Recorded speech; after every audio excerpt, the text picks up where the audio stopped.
Yeah, what's good YouTube? It's your boy Only One KDB and I'm back with another video. In today's video, we got WWE wrestlers who murdered a promo. Now, if you're new to the channel, make sure you like, share, and subscribe. Smash that notification bell so you're notified when I drop another banger. We about to get to the video. Shout out to WrestleMania. And yeah, we about to check it out, man. Let's get it. 10 WWE wrestlers that absolutely murdered a promo. Let's get it. 10 Jack Swagger's babyface promo. Okay, when Jack. WWE implemented the modern day brand split, one wrestler who looked like he could potentially have a career resurgence was Jack Swagger. SmackDown had a limited roster, and with Swagger being a former world champion, there was some sound logic in giving Swagger a push up the card. Unfortunately, this planned push completely... Swagger, you got G-Shot on? What kind of watch is that? I remember G-Shots back in like 2012. Who remember those? I ain't gonna lie, man. I always wanted me one. You know?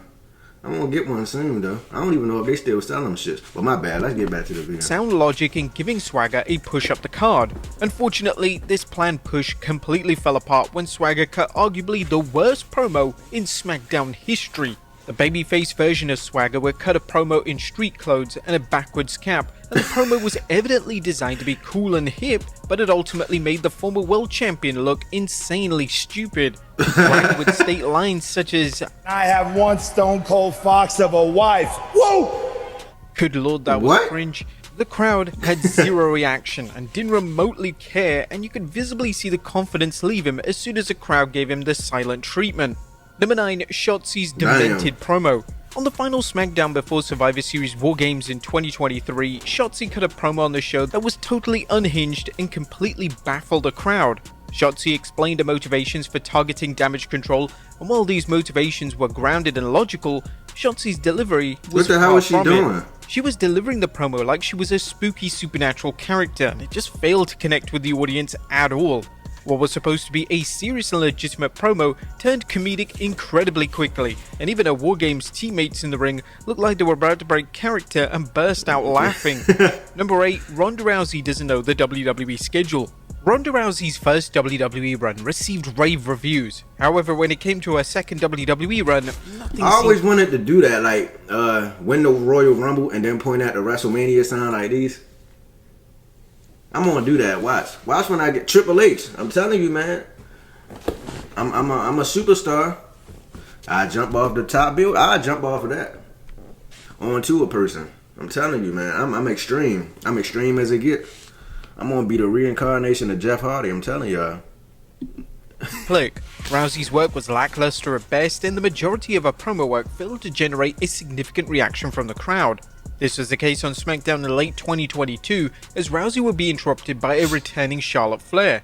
Rousey would cut a promo where she said that Flair wanted to challenge for the title at SummerSlam, only for her to quickly realize that the next major event was actually the Royal Rumble. Rousey then completely butchered her recovery, which made the situation and promo delivery even worse. Number 7, Gangrel speaks.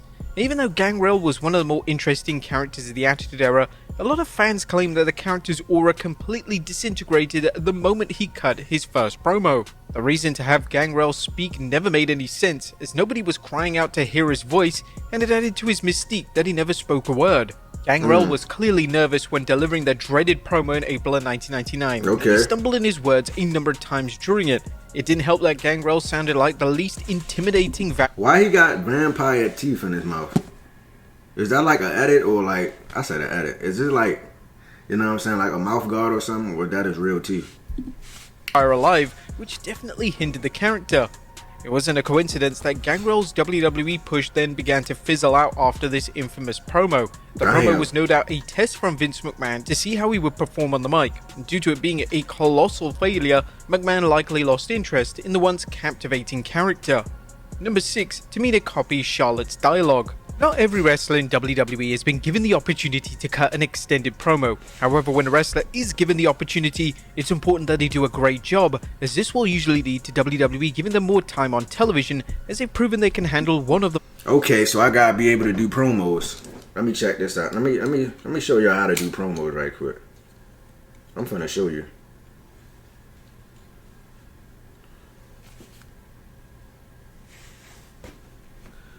Listen up, everybody. I am here to set the record straight. I will no longer be wrestling at the Royal Rumble. Was that good? I don't know. But let's continue. Y'all like my promo, man? I feel like that was great. That would be great for TV, man. Difficult aspects of pro wrestling. In 2017, the women from the first ever all-women's Money in the Bank match were exchanging words in the ring on SmackDown, and Tamina delivered one of the most awkward yet hilarious blunders of the past decade. All of the women were sharing their grievances surrounding the controversial finish to the Money in the Bank match, and during the promo, Charlotte Flair would inform Natalya that if she doesn't shut up, she will make her look like Ellsworth. Then it was time for Tamina to deliver her lines, and in a move never seen before in WWE, she repeated Flair's exact line. The crowd were lost for words, and the talent in the ring clearly had similar feelings. It's never been explained. Yo, that's embarrassing, bro. If I would have did that, I would have never showed my face on TV again. I would have got up out of there and said, man, I'm sorry, Triple H or Vince, whoever in charge, but I can't do this shit no more. Yeah, I would have quit right then and there. Oh, man, that's so goddamn embarrassing.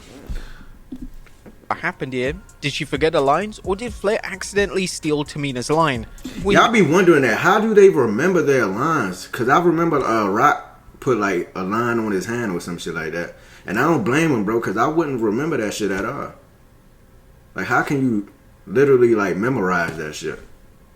And do they rehearse it beforehand? If they don't rehearse it beforehand and they just gotta go out there on the fly, like just, I give you a script and you gotta rehearse it by yourself, basically. Not like you gotta study that shit like a playbook, and I just send you out there. Go ahead. And you can't put it on your hand. You can't read the script while you doing it. You just got a live performance and just go out there.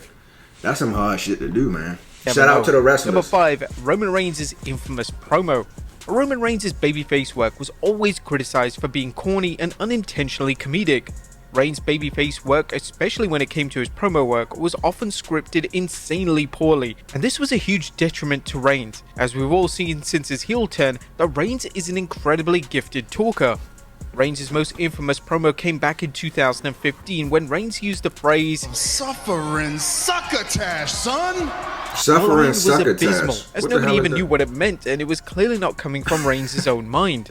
Reigns knew that the promo and the specific line was dreadful, and Reigns was given an opportunity to reflect on the infamous promo during an interview on Logan Paul's podcast. I mean, I've had just some crappy promos that, you get in early, you don't have any equity. I want to say something right now. I ain't saying it, you know what I mean? But 10 years ago, Vince is like, you're saying this, and it's highlighted, and then you're going to say it. And I said some crazy stuff which still follows, like the suffering succotash. I don't even remember. I just remember suffering succotash, and it was like literally 8 years ago. It would still be brought up. I mean, I've delivered some really good work over the past few years, and they'll still be like suffering succotash. It's just one of those deals. Number 4, The Miz's Raw debut. It's a common consensus that The Miz is one of the best talkers in WWE. Both as a heel and as a babyface, The Miz can truly captivate the audience with a microphone, but for the former WWE Champion, it hasn't always been this way. During his Raw debut, it was a future WWE Champion's job to promote the Diva Search. The Miz wasn't ready for the spotlight as the pressure got to him, and he completely forgot his lines. It was painful to watch, and it's crazy to think that this is the same man that would go toe-to-toe with John Cena on the mic. Miz like a high school kid, bro. I remember,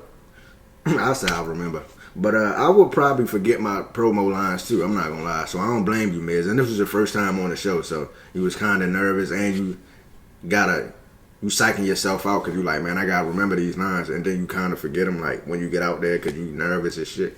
I would be nervous too. I'm not gonna lie, but let's continue. Speaking to Alexa Bliss on her Uncool podcast, Miz would dissect his Raw debut promo, and this is what the WWE veteran had to say. When that happens, you get this kind of knot in your stomach. You get a panic and you get a cold sweat going, and I never felt that before in my life. And when that happened, I was like, oh my god, this is what happened, and I froze. Everything just went white, and I was like, oh my god, and thank god that producers played someone's music, because I was like, I'm gone, I have nowhere else to go. I couldn't do anything, and it was the most embarrassing thing, and I'll never forget it. Number 3, John Cena's quintessential PG promo. Okay. During the PG era, John Cena cut numerous promos that highlighted why his character was failing to connect with the older demographic.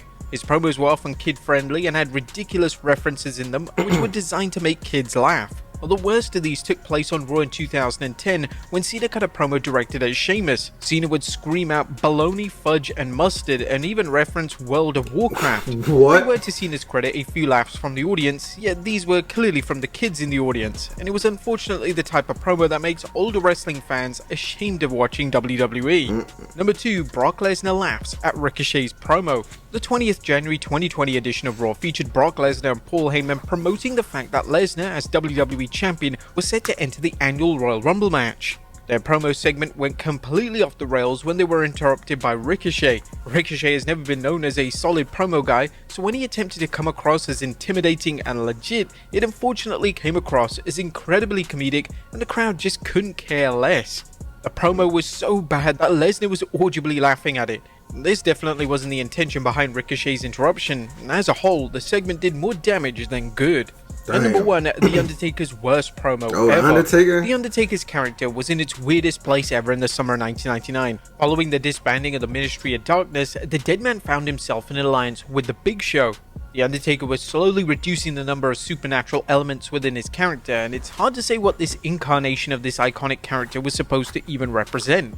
During one of the promos on Raw, in a rare move, The Undertaker completely lost the crowd. The Undertaker's promo was nonsensical, and it even left Jerry Lawler on commentary wondering what on earth he was even rambling about.